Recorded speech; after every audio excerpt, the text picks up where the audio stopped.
You don't rush. You open the door. It's Marco. You've known Marco for 11 years, and in 11 years, he has never once come to your apartment. That was the rule. Your space stays clean. Your space stays separate. Your space is the one corner of your life that doesn't belong to them. Marco is standing in your doorway, which means the rule just ended. He doesn't apologize for it. He steps inside without being invited, and he looks at your apartment the way men like him look at everything, measuring it, cataloging it, deciding how it fits into the situation they're already managing. He sits at your kitchen table. He puts down a phone. On the screen is a photo. You look at the photo. You look at Marco. You ask him how long you have. He says 3 hours. You've been doing this for 14 years. Not this specifically. Not for this family specifically. You started smaller. Crime scene cleanup. Legitimate company. Legitimate contracts. The kind of work. You know, I always wondered, how does one find themselves getting into crime scene cleanups? Like, I don't see how you just like walk into that profession. That exists in the gap between what happens in this city and what the city is willing to see. You were good at it. Better than good. You had a system, and the system worked. And the work was just work until the night a man named Caruso watched you for 40 minutes from a doorway, without saying a word, and then handed you a piece of paper with a number on it. You called the number.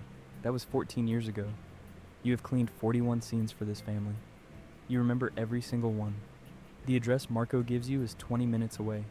You don't ask what happened. You never ask what happened. What Smart happened is man. not your department. What happened is the thing before your job starts, and the less you know about it, the cleaner your mind stays when you're working. A distracted cleaner is a cleaner who misses something, and a cleaner who misses something is a cleaner who eventually sits across from a detective And in you a get room shot. with no windows. You've never sat in that room. You intend to keep it that way. You load the van. Same order every time. Chemicals first, equipment second, bags in the back, folded flat. You check the light, the specific wavelength that shows you what the human eye can't see, and what a forensic team would spend 6 months turning into a case. The light works. You close the van, you drive, you smell it before you open the door. This is normal. You stopped having a reaction to the smell somewhere around year 3. It probably smells fucking terrible. Like, I've went into a barn that had like 4 dead cats in it.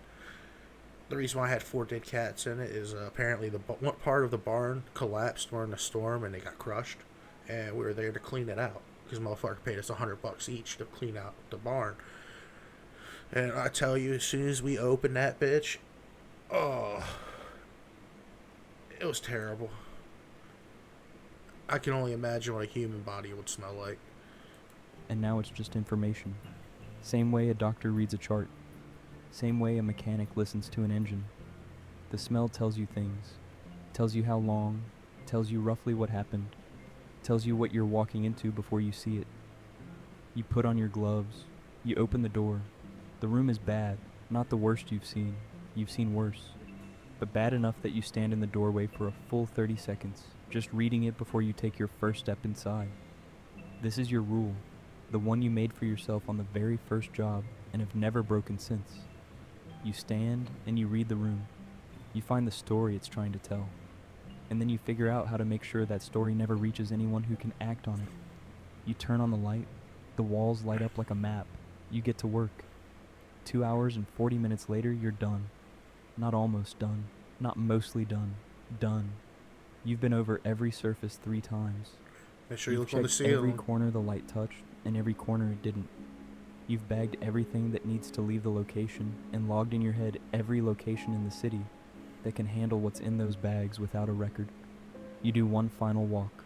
Slow. Methodical. Starting at the door and moving inward. For some reason, I feel like they're going to end with this dude being shot. He knows too much. Like, that's how I guess I have a criminal mind or some shit, but you've been doing it for 14 years, your loyalty and all that other shit, yeah. But, I don't know, some people get paranoid. In a grid pattern the way you've done it 41 times before. You're not looking for anything specific. You're looking for the thing you didn't think to look for. The thing that surprises you. In 14 years, the final walk has caught something 11 times. 11 times the job would have been incomplete without it. You finish the walk. The room is clean. Not clean like you cleaned it. Clean like nothing happened here.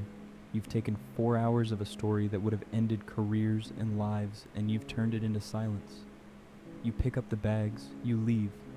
The drop takes another hour. You don't rush the drop either. This is where people make mistakes.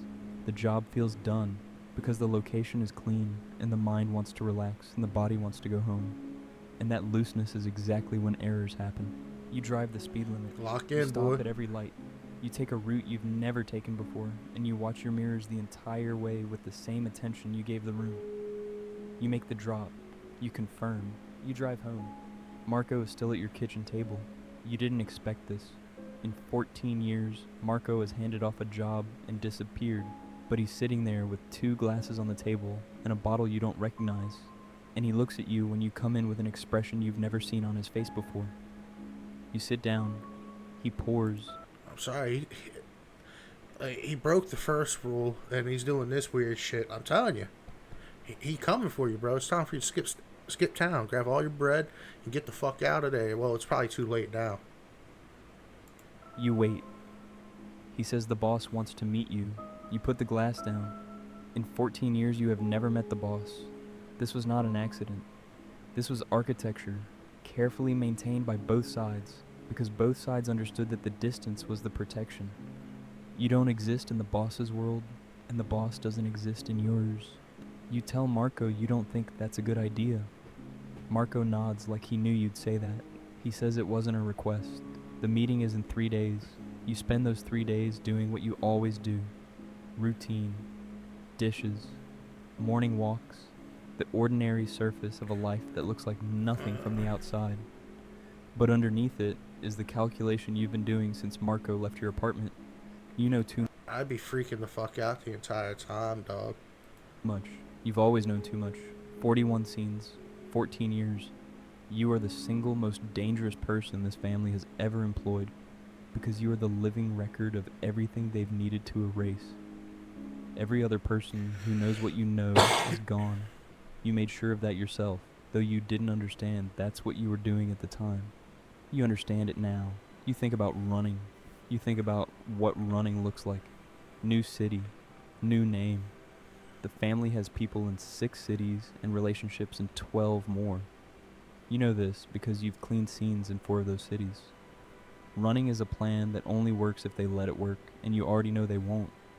You think about the boss wanting to meet you. You think about what that means. You think about what it means that after 14 years of careful distance, the distance has suddenly closed. On the morning of the 3rd day, your phone rings. Not the burner, your phone. The real one. The number is your sister. You stand there looking at it for a long moment. She calls on birthdays and Christmas, and it is neither of those things. You answer. She sounds strange. Not scared. Something before scared. She says a man came to her door yesterday. Polite. Well-dressed. He asked her how you were doing. He said he was an old friend. He said to tell you he was looking forward to catching up. She asks if everything is okay. You tell her everything is fine. You tell her you love her. You hang up. You sit at your kitchen table. You look at the shelf above the desk, at the card she sent you last Christmas, the one that says she's proud of you. You look at it for a long time. Then you stand up. You open the drawer under the counter. You take out a piece of paper and a pen, and you start writing down everything you know. Every scene, every address, every date, every name that was never supposed to be connected to any of it. 41 jobs, 14 years. When you're finished, you fold the paper. You put it in an envelope. You write an address on the front. Not the police, not a lawyer, a journalist. One you've been watching for 3 years. One who has been pulling at the edges of this family's story without ever finding the center. You've been the center the whole... Alright, I gotta take this phone call, my people. So, let me do this.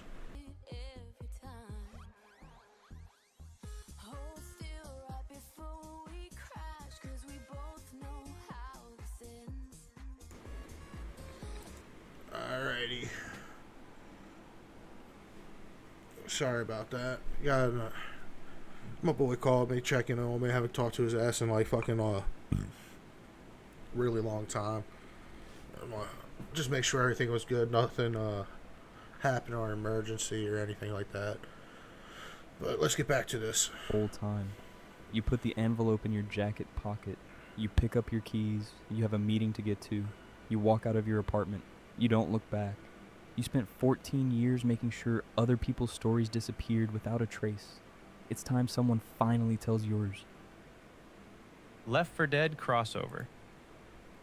So you're just gonna... Give me When the that. knock comes. You're just gonna... You gonna leave it like that, bro? It hurts my feelings. Well, I guess we all know the outcome, that he got shot and he died. Like, subscribe, love it. Good video.